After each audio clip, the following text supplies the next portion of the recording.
नमस्कार प्यारे साथियों। आज स्कूल व्याख्याता भर्ती परीक्षा का ग्रुप ए का प्रथम प्रश्न पत्र जिसका हम हल जानेंगे। इसकी आंसर की के बारे में देखें। संपूर्ण पेपर का हल मैं आपको करा रहा हूँ। प्रश्न नंबर 1 है कि वीर भारत सभा की स्थापना के संबंध में या वीर भारत सभा की स्थापना से संबंधित क्रांतिकारी कौन था। तो वीर भारत सभा की स्थापना किसने की थी? केसरी सिंह बारट। विकल्प नंबर 4 आपका सही हो जाएगा। केसरी सिंह बारट ने वीर भारत सभा की स्थापना की थी। क्वेश्चन नंबर 2 जो मैथ का क्वेश्चन है। अब तीसरे क्वेश्चन पे आइए। क्वेश्चन नंबर 3 है कि निम्न में से कौन सा स्थान आहड़ सभ्यता से संबंधित नहीं है। तो इसमें गिलुंड है, भगवानपुरा है, आभानेरी है और रोजड़ी है। तो आभानेरी जो दोसा है ये आहड़ सभ्यता से संबंधित नहीं है। तो विकल्प नंबर 3 इसका सही उत्तर होगा। प्रश्न नंबर 3 का राइट आंसर होगा विकल्प नंबर 3 आभानेरी। क्वेश्चन नंबर 4, विदेशी शासन कितना भी अच्छा क्यों ना हो वह स्वराज्य की बराबरी नहीं कर सकता। इस कथन के प्रयोक्ता कौन है? स्वामी दयानंद सरस्वती। स्वामी दयानंद सरस्वती का एक कथन है कि विदेशी शासन कितना भी अच्छा क्यों ना हो वह स्वराज्य की बराबरी नहीं कर सकता। इसका राइट आंसर होगा विकल्प नंबर 4। चलिए क्वेश्चन नंबर 5 की ओर बढ़ते हैं। गणेश्वर सभ्यता संस्कृति का महत्वपूर्ण स्थल है। तो गणेश्वर सभ्यता कैसी है? ताम्रयुगीन सभ्यता है। इसका जो सही विकल्प होगा विकल्प नंबर 1। प्रश्न नंबर 5 का सही उत्तर होगा विकल्प नंबर 1 ताम्रयुगीन सभ्यता। प्रश्न नंबर 6 की ओर बढ़ते हैं। प्रश्न नंबर 6 मैथ का क्वेश्चन है जो हम बाद में डिस्कस करेंगे। मैथ के क्वेश्चंस पहले पूरे हिस्ट्री के देखते हैं, फिर मैनेजमेंट के देखेंगे, फिर अन्य विषयों के हिंदी के देखेंगे और अन्य विषयों के देखेंगे। चलिए अगला क्वेश्चन है, ये भी मैथ्स का है। क्वेश्चन नंबर 8 देखते हैं कि कपड़े पर चित्रित नाथ द्वारा चित्र शैली का सजीव उदाहरण है, बहुत चर्चित है, पिछुआई शैली। बहुत ही इजी क्वेश्चन था कि कपड़े पर चित्रित नाथ द्वारा चित्र शैली का सजीव उदाहरण है। तो इसका राइट आंसर होगा विकल्प नंबर 2 पिछुआई। क्वेश्चन नंबर 9 की ओर बढ़ते हैं। तो फतेहपुर सीकरी की किस इमारत को पर्सी ब्राउन ने स्थापत्य कला का मोती कहा? बहुत ही शानदार क्वेश्चन था यह स्थापत्य कला का मोती पर्सी ब्राउन ने तुर्की सुल्ताना के महल को कहा था कि ये स्थापत्य कला का रत्न है, मोती है। तो इसका राइट आंसर होगा विकल्प नंबर 1। चलिए अगले क्वेश्चन की ओर बढ़ते हैं। 10 नंबर का क्वेश्चन मैथ का है। 11 नंबर क्वेश्चन फिर हिस्ट्री का आता है कि राजस्थान की किस सभ्यता को ताम्रवती नगरी के रूप में भी जाना जाता है? इसका सही जवाब होगा आहड़ सभ्यता। आहड़ सभ्यता को राजस्थान की ताम्रवती नगरी के नाम से जाना जाता है। चलिए अगला question, question number 12, early Chauhan dynasties पुस्तक के लेखक कौन है? बहुत ही चर्चित पुस्तक है ये दशरथ शर्मा जी की। तो इसका राइट आंसर होगा विकल्प नंबर 2 दशरथ शर्मा। अर्ली चौहान डायनेस्टीज पुस्तक के लेखक कौन है? दशरथ शर्मा। चलिए क्वेश्चन नंबर 13 की ओर बढ़ते हैं कि राज शासक बनने से पहले कौन कीका के नाम से जाना जाता है? बहुत ही सिंपल क्वेश्चंस था, लगभग सभी बच्चों के क्वेश्चन सही होगा। इसका राइट आंसर है महाराणा प्रताप। क्वेश्चन नंबर 14 कि मुद्रा राक्षस और देवी चंद्रगुप्तम के रचयिता कौन है? तो विशाख दत्त इसका राइट आंसर होगा विकल्प नंबर 4। 14वें नंबर के क्वेश्चन का विकल्प नंबर 4 सही होगा। चलिए अगले क्वेश्चन की ओर बढ़ते हैं। जिनभद्र सूरी ग्रंथ भंडार राजस्थान के किस शहर में स्थित है? 4 विकल्प आपके सामने आए थे। इसका जो सही उत्तर होगा वो होगा विकल्प नंबर 2 जैसलमेर। जैसलमेर में जैसलमेर में ये ग्रंथ स्थित है। जिनभद्र सूरी ग्रंथ भंडार कहाँ पर है? जैसलमेर में। चलिए क्वेश्चन नंबर 16 मैथ्स का है। क्वेश्चन नंबर 17 भी मैथ्स रीजनिंग से संबंधित है। चलिए क्वेश्चन नंबर 18 की ओर बढ़ते हैं कि निम्न में से कौन सा शासक महाराणा जगत सिंह के पश्चात मेवाड़ की गद्दी पर बैठा? तो मेवाड़ की गद्दी पर कौन बैठा है? इसका राइट आंसर होगा राज सिंह। तो महाराणा जगत सिंह के पश्चात राज सिंह गद्दी पर आए थे। तो इसका सही उत्तर होगा विकल्प नंबर 2 राज सिंह। चलिए क्वेश्चन नंबर 19 की ओर बढ़ते हैं कि भोजी लंबरदार किस किसान आंदोलन से संबंधित थे? तो इसका सही उत्तर होगा लंबरदारी आंदोलन जो चलाया था ये भरतपुर में चला था। तो भरतपुर किसान आंदोलन से संबंधित थे भोजी लंबरदार। ये बहुत ही अच्छा क्वेश्चन था, थोड़ा बारीक क्वेश्चन था भोजी लंबरदार का।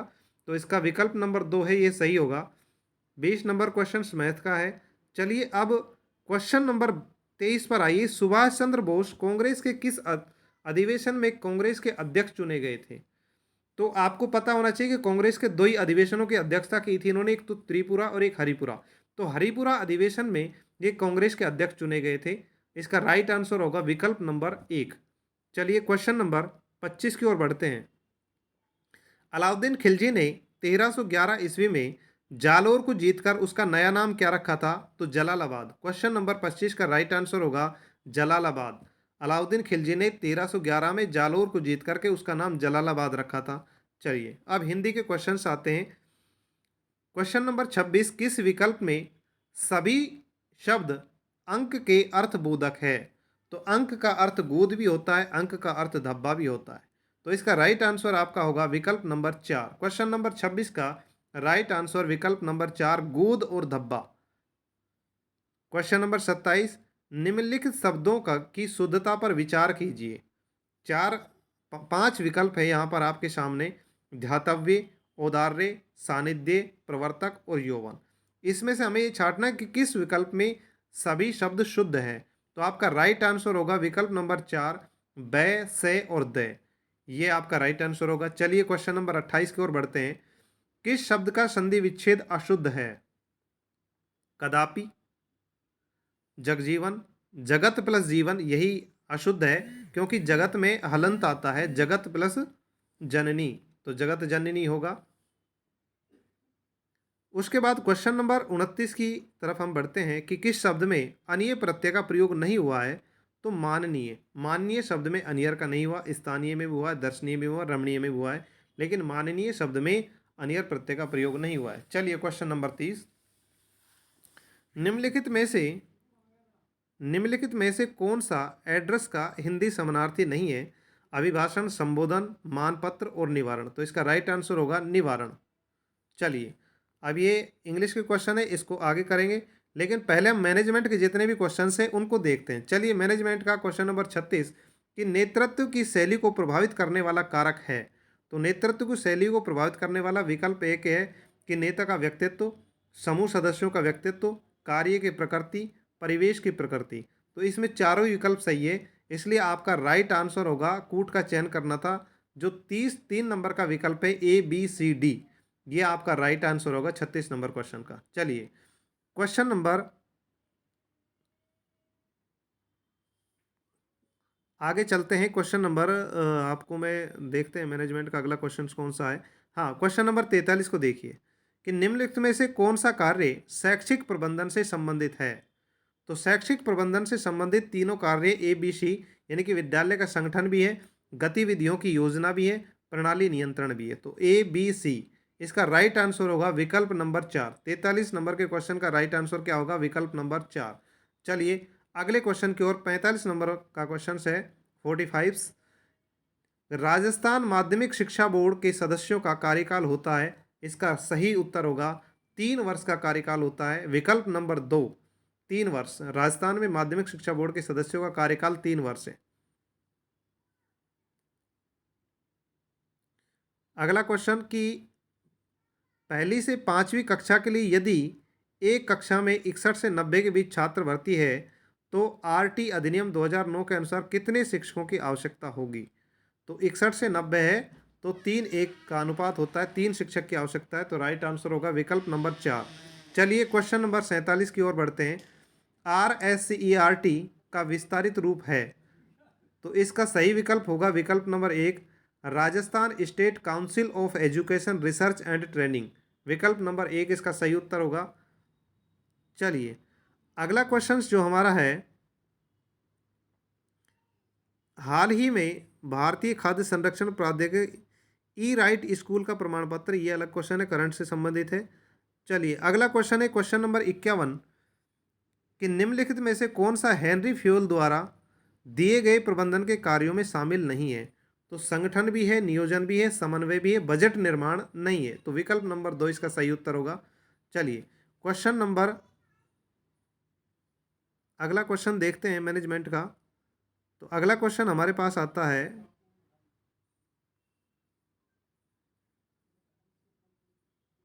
चलिए ये रहा, इस्माइल प्रोजेक्ट का क्वेश्चन है। क्वेश्चन नंबर 60 कि राजस्थान सरकार द्वारा सर्वप्रथम इस्माइल कार्यक्रम कब शुरू किया गया?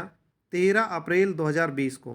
13 अप्रैल 2020 को इस्माइल कार्यक्रम शुरू किया गया था। राइज दीक्षा पोर्टल में राइज का पूर्ण रूप क्या है? तो Rajasthan interface for school education, ये राइज का पूरा रूप है, यानी कि फुल फॉर्म है इसकी, Rajasthan interface for school educators. विकल्प नंबर 1, 61वें क्वेश्चन का विकल्प नंबर 1 सही है। चलिए अगले क्वेश्चन की ओर बढ़ते हैं। क्वेश्चन नंबर 67, क्वेश्चन नंबर 67 की ओर बढ़ते हैं। एक मिनट, सॉरी, क्वेश्चन नंबर 67 आपके सामने अभी निकालते हैं सर। हाँ, क्वेश्चन नंबर 67 कि निम्नलिखित में से कौन सा डाइट का उद्देश्य नहीं है? तो इसका राइट आंसर होगा विकल्प नंबर 2, स्कूलों में दीक्षा राइज कार्यक्रम का संचालन। ये डाइट का उद्देश्य नहीं है, बाकी तीनों ही डाइट के उद्देश्य है। प्रारंभिक शिक्षा के सेवारत शिक्षकों को प्रशिक्षण का आयोजन करना, ये भी कार्य है, और क्रियान्वयन अनुसंधान कार्यक्रम संचालित करना, ये भी है। शैक्षिक प्रौद्योगिकी और कार्य अनुभव के लिए कार्यशालाओं का आयोजन, ये भी है। तो इसमें विकल्प नंबर 2 आपका सही होगा। चलिए अगले क्वेश्चन की ओर देखते हैं। आरटी अधिनियम 2009 की धारा 25 संबंधित है, तो छात्र शिक्षक अनुपात से संबंधित है आरटी की धारा 25। इस प्रकार से ये क्वेश्चंस थे आपके स्कूल मैनेजमेंट के। अभी जो जस्ट अगला आपको मैं वीडियो डालूंगा, इसमें बाकी के जितने भी क्वेश्चंस बचे हुए हैं, जिसमें पॉलिटिकल है, ज्योग्राफी है, इंग्लिश है और मैथ, साइंस, ये जो भी क्वेश्चंस जो आपके हैं, इन सब का सॉल्यूशन दूसरे पार्ट में करेंगे। धन्यवाद। Have a nice day.